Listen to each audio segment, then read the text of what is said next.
우리 시니어님들 민생회복 소비 쿠폰 잘 사용하고 계신가요? 그런데 이 민생회복 소비 쿠폰 사용하실 때 진짜 조심하셔야 할 부분이 있습니다. 왜냐? 소비 쿠폰은 내가 받았다고 해서 내 마음대로 해도 되는 그냥 돈이 아니기 때문입니다. 무심코 이렇게 사용했다간 전액 다 환수 조치를 당하는 건 물론이고 무려 5배로 다시 토해내야 된다고 합니다. 그런데 이러한 심각성을 모르고 이 방식으로 사용하는 분들이 많다고 하는데요. 제 영상 댓글에도 이런 사용 방법에 대해 언급하는 분들이 꽤 많이 계셨습니다. 그래서 이 문제가 심각하다 생각하여 오늘 영상 빠르게 준비했습니다. 현재 이슈가 되고 있는 민생회복 소비 쿠폰 사용, 왜 환수 조치를 당하는 것인지, 우리가 특히 조심해야 될 점은 무엇인지 오늘 영상을 통해 확실하게 알려드리겠습니다. 또한 오늘 영상 끝까지 보시고 우리 시니어님들의 생각은 어떠신지도 댓글로 함께 남겨주시면 감사하겠습니다. 자, 그럼 시작하기에 앞서 구독, 좋아요, 알림 설정과 함께 영상 공유도 많이 부탁드릴게요.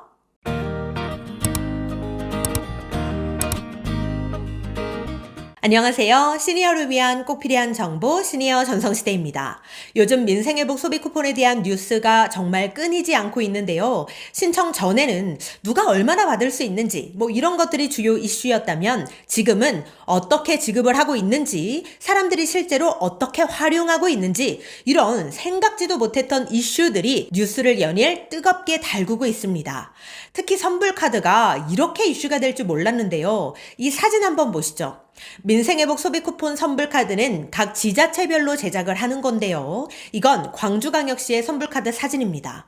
분홍색, 초록색, 파란색으로 다채롭게 제작을 했나 보다 라고만 생각했는데 알고 보니 지급 액수에 따라 색깔을 다 다르게 구분해 놓았던 겁니다. 이게 무슨 말이냐? 18만 원을 받는 일반 시민은 분홍색 카드, 33만 원을 받는 차상위 계층과 한부모 가족은 초록색 카드, 그리고 43만 원을 받는 기초수급자는 이렇게 파란색 카드로 지급을 한 겁니다. 이렇듯 색상이 소득 수준에 따라 다르기 때문에 내가 어디 가서 이 카드를 내밀면 이 색깔만 보고도 이 사람은 차상위 계층이구나, 이 사람은 기초생활수급자구나, 이걸 다 남들이 알아차릴 수 있다는 얘기입니다. 실제로 창피하고 부끄러워서 못 쓰겠다, 아이 학원비를 이 카드로 결제해야 되는데 아이가 놀림당할까봐 카드도 못 건네주겠다라는 안타까운 이야기들도 많았습니다. 자, 이어서 이 사진도 한번 보시죠. 이건 부산, 경남, 강원 등에서 지급되는 선불카드 예시인데요. 선불카드 우측 상단에 18만 원, 43만 원과 같이 금액이 떡하니 찍혀 있는 걸 볼 수 있습니다. 즉 결제할 때 이 카드를 내밀면 내가 차상위 계층인지 기초수급자인지 불특정 다수에게 내 개인정보가 그대로 다 노출될 수 있다는 얘기입니다. 이처럼 수혜자들의 민감 정보가 타인에게 그대로 드러나는 것에 대해 많은 우려와 지적이 나오고 있는 상황인데요. 그렇다면 일부 지자체에서 이렇게 카드에 금액을 표기하거나 또 카드 색상을 다르게 배포한 이유는 무엇일까요? 그 이유는 행정상 편의를 위해서입니다. 이렇게 보기 쉽게 표기가 되어 있어야 행정 업무를 볼 때 헷갈리지 않고 빠르고 편리하게 주민들에게 나눠줄 수 있기 때문인 것으로 보입니다. 이에 대해 이 대통령은 전형적인 공급자 중심의 행정 편의주의적 발상이자 인권 감수성이 매우 부족한 조치라고 지적하면서 즉각 바로잡을 것을 지시했는데요. 이에 따라 이렇게 선불카드에 구분을 해놓은 지자체는 카드별 색상이나 금액이 드러나지 않게 스티커를 붙이는 작업을 했다고 합니다. 우리 시니어님들의 생각은 어떠신가요? 댓글로 자유롭게 남겨주시면 감사하겠습니다. 그런데 이 발급 방식에 대해서만 문제가 되고 있는 건 아닙니다. 시민들의 사용 방식에 대해서도 현재 많은 논란이 되고 있는데요. 일각에선 구매 품목에 제한을 둬야 하는 거 아니냐라는 비판의 목소리가 커지고 있는 상황입니다. 현재 가장 이슈가 되고 있는 사용 사례 중 하나는 바로 담배인데요. 아니, 내 소비 쿠폰으로 담배 좀 살 수 있지, 담배 사는 것까지 뭐라고 하냐 라고 생각하실 수 있습니다. 그런데 지금 이슈가 되고 있는 건 그냥 담배 한두 갑 정도를 사는 분들이 아니라 소비 쿠폰 전액으로 담배 사재기를 하는 분들입니다. 민생회복 소비 쿠폰 사용처에 대형마트는 빠져 있잖아요. 그러다 보니 소비 쿠폰을 사용하기 위해 동네 마트와 편의점을 찾는 사람들이 늘어나고 있다고 하는데요. 그런데 이곳에서 식품이나 생필품을 구매하는 게 아니라 소비 쿠폰 전액으로 담배를 사재기하는 사람들이 그렇게나 많다고 합니다. 서울의 한 동네마트 점원은 이런 이야기를 했습니다. 소비 쿠폰 지급 첫날부터 어르신들께서 담배를 두세 보루씩 사가고 있다고 하는데요. 이런 상황이다 보니 동네 마트에선 담배 발주를 더 넣어야 되는 건가 추가 발주까지도 고민을 하고 있을 정도라고 합니다. 심지어 현재 각종 SNS에선 소비 쿠폰으로 담배를 몇 보루씩 샀다는 인증사진 또한 빠르게 퍼지고 있다고 하는데요. 게다가 일부 흡연가들 사이에선 민생회복 소비 쿠폰이 흡연 지원금이라고까지 불리고 있을 정도라고 합니다. 그런데 여기서 끝이 아닙니다. 이렇게 구매한 담배를 그냥 보관해 두었다가 나중에 현금으로 바꾸는 일명 담배깡을 하는 경우들도 많다고 하는데요. 이렇게 되면 실제 소비 쿠폰의 지급 목적과는 많이 달라지게 되는 거죠.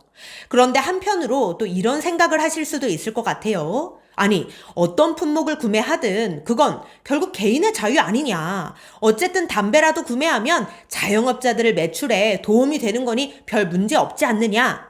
그런데 꼭 그렇지만도 않다고 합니다. 왜냐? 담배는 실제 마진이 5% 정도밖에 남지 않는다고 하는데요. 담배가 아닌 다른 상품을 판매했을 때는 20-30%의 마진을 볼 수 있는데 담배를 팔게 되면 5%밖에 남지 않으니까 4,500원짜리 담배를 팔아봤자 결국 225원밖에 남지 않는다는 얘기입니다. 사실상 소비 쿠폰으로 담배 매출이 늘어나는 건 자영업자들에게도 크게 반가운 상황은 아니라는 거죠. 그런데 이러한 담배 사재기 현상은 이번 민생회복 소비 쿠폰이 처음이 아니라고 하는데요. 예전 코로나 긴급 재난지원금 지급 당시에도 담배 매출이 증가하는 상황이 반복됐다고 합니다. 실제로 이전 연도 대비 매출이 4%나 더 올랐었을 정도라고 하는데요. 이에 대해 세종대 경영학과 교수는 흡연과 음주로 인한 사회 경제적 비용을 생각하면 소비 쿠폰이 오히려 역효과를 불러올 수 있다며 미국의 저소득층용 식량 쿠폰 사례처럼 우리도 술, 담배 구입은 제한해야 한다라고 이야기했고요. 숙명여대 소비자경제학과 교수 역시 담배 구입은 소비를 촉진할 실질적 경제 효과가 작기 때문에 구매 품목을 제한할 필요가 있다고 말했습니다. 우리 시니어님들께서는 어떻게 생각하시나요? 댓글로 자유롭게 남겨주시면 감사하겠습니다. 자, 그렇다면 지금부터 현재 문제가 되고 있는 민생회복 소비 쿠폰 전액 환수 조치 사례들 무엇인지 살펴보겠습니다. 지금부터 싹 다 빠짐없이 알려드릴 테니 우리 시니어님들께서도 잘 보시고 절대 환수 조치되는 일 없으시길 바랍니다. 자, 우선 민생회복 소비 쿠폰이 지급된 목적 자체가 소비 활성화와 소상공인 및 자영업자의 매출 확대를 통해 경기 활성화를 유도해서 종국적으로는 민생 경제를 회복하려는 것이잖아요. 그런데 지금 지원 대상이 아닌 곳으로 소비 쿠폰, 즉 정부 자금이 유출되는 문제가 전국 곳곳에서 발생하고 있다는 겁니다. 이에 따라 현재 경찰에서는 특별 단속에 나섰는데요. 크게 4가지의 특별 단속 대상이 있습니다. 자, 우선 첫 번째, 물품의 판매 또는 용역의 제공 등을 가장하는 행위입니다. 쉽게 말해 가맹점이 실제 물품 거래 없이 소비 쿠폰만 카드 결제한 다음 현금을 돌려주는 일명 카드깡 행위인데요. 예를 들자면 이렇습니다. 소비자와 식당 주인이 서로 공모를 해요. 그 다음 15만 원 상당의 음식을 카드에 입금된 소비 쿠폰으로 결제를 하는 겁니다. 그럼 진짜로 음식은 제공이 됐을까요? 그렇지 않죠. 이 음식은 실제로 조리되지도 않았고 제공되지도 않은 가짜 거래입니다. 이렇게 15만 원을 결제받은 식당 주인은 소비자에게 15만 원의 20%를 할인한 12만 원을 현금으로 제공하는데요. 속칭 카드깡을 하는 겁니다. 그러니까 소비 쿠폰 말고 당장 현금으로 뭘 하려는 사람들, 소비 쿠폰 가맹점이 아닌 곳에서 돈을 쓰려고 하는 사람들이 이러한 카드깡 행위를 한다고 하는데요. 이거 절대 하시면 안 됩니다. 이렇게 물품 판매 등을 가장하거나 실제 매출금을 넘겨서 카드로 거래 또는 대행하게 하는 행위를 하는 경우 3년 이하의 징역 또는 2천만 원 이하의 벌금에 처한다고 하니 반드시 주의하시기 바랍니다. 자, 그 다음 두 번째 특별 단속 대상은 지류 소비 쿠폰을 불법적으로 활용하는 사례인데요. 쉽게 말해 가맹점에서 실제 거래 없이 매출만 발생시킨 뒤에 매출 발생액을 카드사와 국가로부터 편취하는 행위입니다. 실제로 제품이나 서비스를 공급하지 않았는데 마치 한 것처럼 속여서 매출만 발생시켜 놓고 그 다음 카드사와 국가로부터 돈을 받는 수법인 거죠. 이런 것도 절대 하시면 안 됩니다. 이렇게 물품 용역 제공 없이 또는 실제 매출 이상으로 상품권을 수취, 환전한 가맹점은 가맹점 등록 취소는 물론이고 2천만 원 이하의 과태료에 처한다고 하니 반드시 주의하시기 바랍니다. 자, 이어서 세 번째는 할인 판매 빙자 직거래 사기인데요. 소비 쿠폰을 할인 판매할 것처럼 속여서 대금을 이체받은 후 잠적하는 등의 편취 행위입니다. 예를 들어 중고나라나 당근 같은 데에다 내 소비 쿠폰 15만 원을 13만 원에 팔겠다고 올려요. 그리고 이걸 보고 연락한 사람으로부터 13만 원을 받고 정작 소비 쿠폰은 전달하지 않는 말 그대로 사기 행위를 벌이는 거죠. 이런 거 다 특별 단속 대상입니다. 그럼 반대로 이렇게 사기치지 않고 실제로 내 소비 쿠폰을 팔아서 현금으로 받는 건 괜찮냐? 절대 그렇지 않습니다. 이건 지금 말씀드릴 네 번째 특별 단속 행위인 접금 매체 양도 행위에 속할 수 있는데요.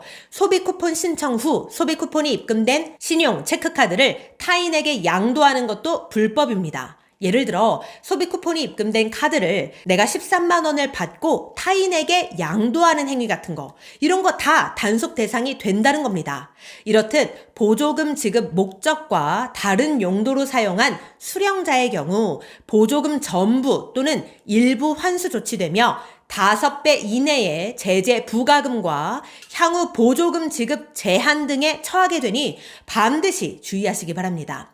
현재 경찰청 국가수사본부는 시도경찰청의 사이버수사대와 반부패경제범죄수사대 등을 중심으로 전문 수사 인력을 투입해서 단속에 나서고 있다고 하는데요. 그럼 이게 걸리면 어떻게 되느냐? 범죄 행위로 취득한 범죄 수익금은 끝까지 추적하여 기소 전 몰수, 추징 보전하는 등 적극적인 대응에 나설 방침이라고 합니다. 그러니 혹시라도 나는 소비 쿠폰 말고 진짜 현금이 필요한데 내 소비 쿠폰 조금 싸게 팔아서 현금으로 바꿔야겠다, 이런 생각 조금이라도 하셨다면 절대 실행에 옮기지 않으시길 바랍니다. 그런데 또 이런 분들도 계실 것 같아요. 나는 소비 쿠폰 어디에다 써야 될지 모르겠다. 그런 분들을 위해 아주 쉽게 확인하실 수 있는 방법이 생겼습니다.